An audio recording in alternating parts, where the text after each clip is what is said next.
verdinho já está mais intenso.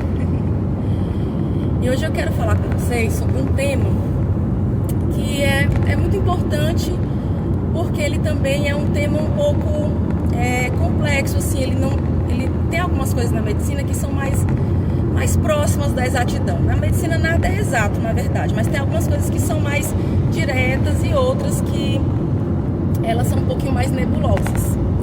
E aí, então, eu vou falar hoje sobre climatério no período ainda reprodutivo, né? Porque o climatério é uma fase de transição, né? É uma fase de transição hormonal que acontece assim como acontece a puberdade, né? Na puberdade, a gente está deixando de ser infértil, né? Porque quando a gente é criança, a gente não ovula, né? Não está com o organismo apto a engravidar.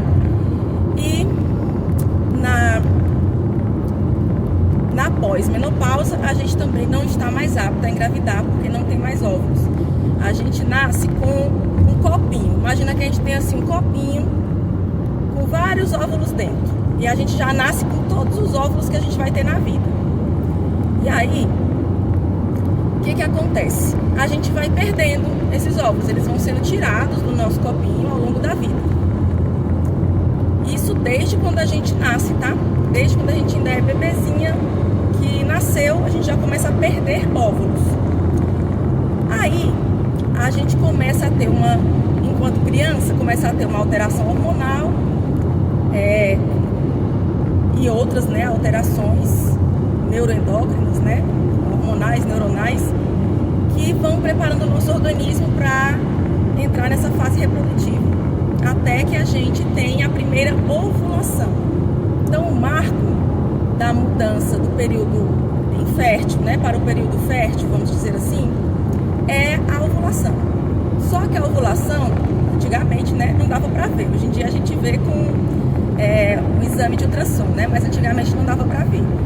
Então, o que dava para ver? A primeira menstruação, que na verdade é quando não houve gravidez naquele ciclo. Então, a gente ovulou, não engravidou, menstruou. Então, na transição da infância para a vida adulta, a gente tem a puberdade, né? Tem ali a adolescência, e esse período tem esse marco, né? Esse acontecimento inicial, que é essa primeira menstruação, que a gente chama de menarca. Só que a gente começa a ter alterações antes dessa primeira ovulação e continua tendo alterações depois dessa ovulação, até a gente chegar ao nível de maturidade física, né? Então, existe um período da vida em que ocorre essa transição, e a gente chama esse período de puberdade e adolescência, né? Já depois que a gente passou muitos anos, né, ovulando, tirando óvulos ali desse potinho, talvez engravidando ao longo da vida, talvez não, mas independente dessa ocorrência, a gente vai chegar a um ponto em que os nossos óvulos do potinho estão bem pouquinhos, estão acabando. E aí, a gente começa a ter novas alterações neuroendócrinas, né? Neuronais e hormonais, que vão provocando alguns sintomas, mas a gente ainda ovula aqueles últimos óvulos ali. Então, existe uma chance de engravidar nesse período. Até que, finalmente, a gente ovula o último óvulo. E se não engravidar naquela última ovulação, a gente vai ter a última menstruação da vida. E o nome desse marco é menopausa. Mas antes dela acontecer, a gente já tem mudanças hormonais, né? E depois, né, neuronais também. E depois que ela acontece, a gente continua ainda tendo essas mudanças. E aí esse período da vida, né, vai ser chamado de climatério, ou período perimenopausa, né? Muito bem, dito isto, a gente tem um nó crítico aqui nessa fase, que é o seguinte: a mulher ainda pode engravidar, embora o risco seja menor, mas ao mesmo tempo ela já tem sintomas da falta dos hormônios, né, da diminuição dos hormônios. Ou seja, ela já tem sintomas, e são sintomas que são, para algumas mulheres, muito prejudiciais para a qualidade de vida, para o seu funcionamento diário. né, para o seu bem-estar, para as suas capacidades laborais, né, acadêmicas. Então, alterações na memória, na concentração, dores, irritabilidade, isso tudo, né, impacta na vida profissional, na vida estudantil, enfim, né, em todos esses aspectos, fora, né, o básico, que é o relacionamento diário com outras pessoas e consigo mesma. Então, ela já tem ali um processo em que a gente precisa ajudá-la, né, fazer algum tratamento para estes sintomas. Mas ela ainda está numa fase que pode haver gravidez. Então, o que eu quero falar hoje é sobre o que fazer nesta fase em relação a isso e sobre algumas coisas importantes para se investigar nessa fase. Porque, por exemplo, a gente tem nas terapias de reposição hormonal o uso de hormônios estrogênicos, né, e progestagênicos. E aí, o motivo do uso da progesterona na reposição hormonal é proteger o endométrio, porque o estradiol, né, que é o nosso principal estrogênio produzido no nosso ovário, ele estimula o endométrio. Para quê? Para preparar ele para uma gravidez. Se não ocorre gravidez, né, a gente menstrua. E quem leva a essa menstruação é a queda da progesterona, né? A gente tem um ciclo hormonal que leva a esse processo. Então, se eu ficar dando estrogênio e não der a progesterona para contrapor, vai acontecer o quê? Esse endométrio vai crescer mais do que deveria. E esse crescimento ao longo do tempo pode levar a hiperplasia endometrial, que é uma alteração benigna, mas que causa sangramento também na pós-menopausa e antes da menopausa causa sangramento mais intenso. E também em alguns casos pode evoluir para câncer de endométrio.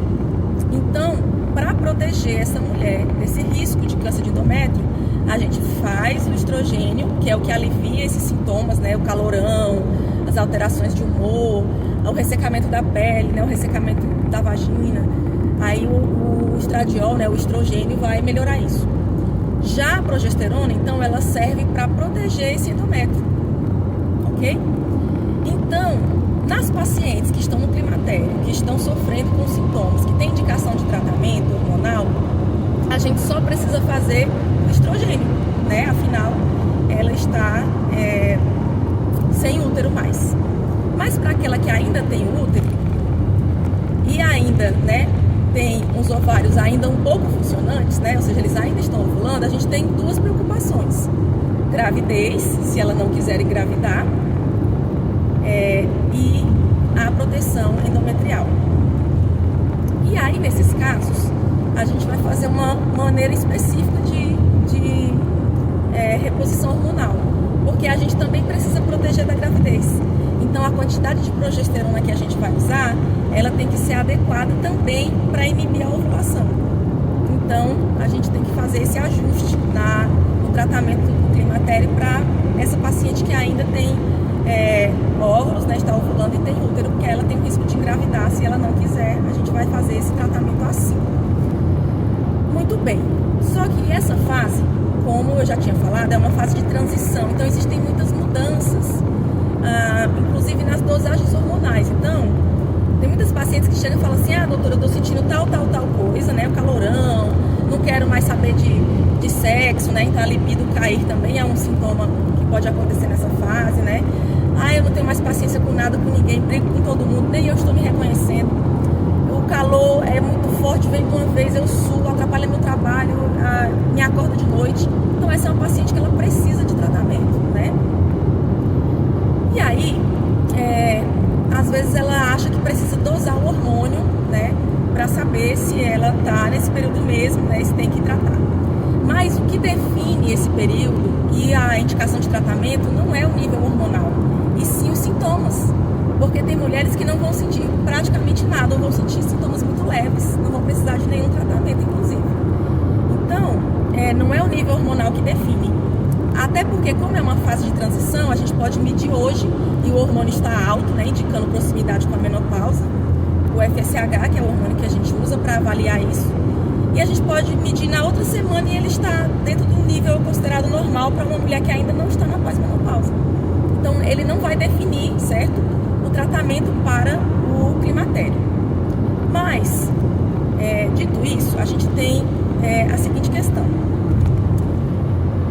Se a paciente tiver menos de 40 anos, a gente vai considerar anormal que ela pare de menstruar, pare de ovular, né, e de menstruar. Isso a gente vai chamar de falência ovariana precoce. Antigamente a gente falava que era menopausa precoce, mas a gente já não usa esse termo hoje em dia.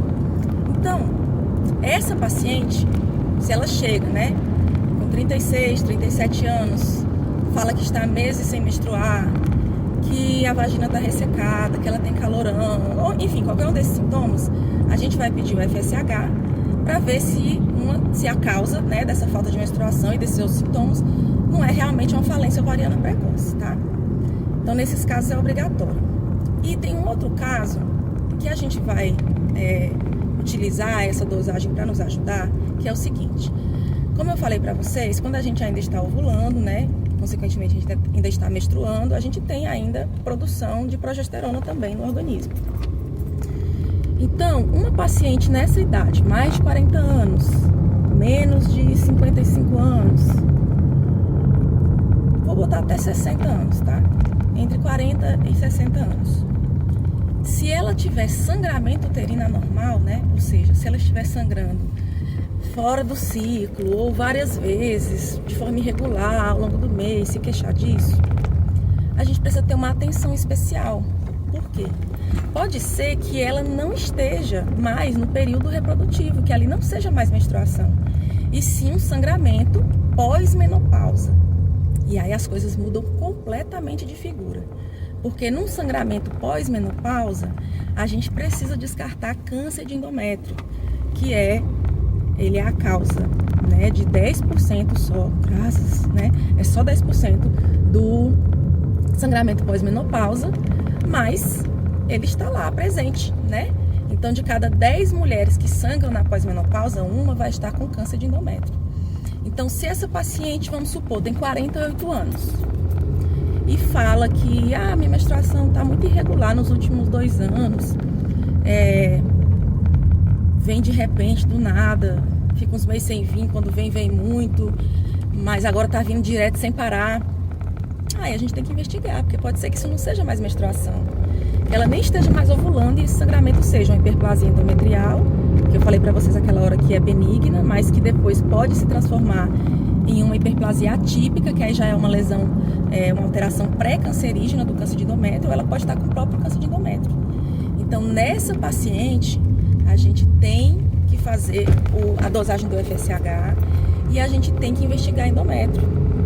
Então, infelizmente, eu já peguei vários casos de pacientes que vieram para investigação por uma história de sangramento uterino anormal, né, fluxo intenso, tal, e estava sendo tratada como um sangramento, uma menstruação irregular. E quando a gente examinar, via claramente já os sinais de falta de hormônio, ou seja, ela tinha já sinais dessa fase, né, do climatério, mas sinais assim mais intensos que sugeriam já um período pós-menopausa, né? Então, uma atrofia importante da região vulvar, vaginal, do colo do útero, né? O útero pequenininho, né? Atrófico, né? Ao toque vaginal, ao exame físico, né? E estava sendo tratada como um sangramento uterino anormal de irregularidade menstrual. E aí o tempo nessas horas faz toda a diferença, porque é o seguinte, uma mulher de 48 anos com sangramento uterino anormal, que ainda ovula, a principal causa é essa alteração hormonal dessa fase, ou seja, é esperado para essa fase, embora seja um sangramento incômodo, e às vezes a gente vai ter que tratar, porque esse sangramento leva a anemia, né, etc. Mas ele tem uma velocidade de tratamento que a gente pode ofertar, né? Ou seja, é algo que não é urgente, é urgente o tratamento se ele está provocando esses problemas, mas não é urgente, por exemplo, a realização de biópsia de endométrio, porque aí a principal causa não é endométrio na mulher que ainda ovula e tem 48 anos. Agora, uma mulher de 48 anos que está sangrando de forma irregular e é pós-menopausa, aí é urgente. A gente tem que investigar logo esse endométrio, porque ela tem 10% de chance de estar com câncer de endométrio, entendeu? E aí isso muda, por exemplo, na fila do SUS. Na fila do SUS a gente vai atender mais rápido aquilo que é mais urgente, no sentido de que tem prazo para a gente fazer as coisas. Por exemplo, a gravidez tem prazo, ela acaba, ela vai passando e acaba, ela não se estende. Então, numa situação de falta de exames, por exemplo, no UBS, a gente vai privilegiar fazer mais rápido para as gestantes. Porque, por exemplo, a pessoa hipertensa vai fazer os exames de controle, né? Então, dá para esperar, por exemplo, mais um mês para dosar colesterol, para dosar sódio, potássio, para fazer os exames de check-up, de acompanhamento. Agora, uma gestante que está no final de um trimestre, a gente não pode esperar o mês que vem para fazer os exames daquele trimestre, porque no mês que vem, do final do primeiro trimestre, já é o segundo trimestre, então já são outras, né, questões que a gente vai se preocupar e exames que tem que fazer e aquilo vai atrasar. Então, na ginecologia, isso também acontece. Uma mulher que ainda ovula, né, ou seja, está no período reprodutivo, no menacme, e tem sangramento uterino anormal, a gente vai, por exemplo, tratar ali o sangramento para ela não descompensar, mas a gente pode esperar um pouco mais, por exemplo, para fazer alguns exames laboratoriais, eles não são urgentes, inclusive, né, essa questão do FSH, mas se for um sangramento pós-menopausa, aí é mais urgente, então ela vai ser atendida primeiro, né? Então, quando a pessoa atende uma paciente nessa situação, ou seja, nesse período em que há dúvida se ela está ou não no menacme, mas ela tem sinais de pós-menopausa, por isso que o exame físico é importante, ele obrigatoriamente tem que pedir o FSH e tem que sinalizar que é urgente. Porque aqui a gente não está pedindo ele para pensar em reposição hormonal, né? Ou para definir uma falência ovariana precoce, que também a gente tem que tratar, começar a repor hormônio obrigatoriamente, mas que não é uma questão urgente, porque não vai, vamos dizer assim, em 1 ou 2, 3 meses não vai se agravar. Mas já nessa mulher que for pós-menopausa, esse sangramento anormal já pode ser o próprio câncer. E aí sim, 2, 3, 4 meses vão fazer diferença, tá certo? Então, mulheres lindas, maravilhosas, ou pessoas que menstruam, lindas e maravilhosas, que têm mais de 40 anos e menos de 60 anos. Normalmente a média de menopausa nas mulheres no Brasil é 51 anos, mas a mulher pode menstruar até os 55, 57, casos muito excepcionais na literatura até 60 anos, então eu vou colocar esses 60 só para botar uma margem de garantia, tá bom?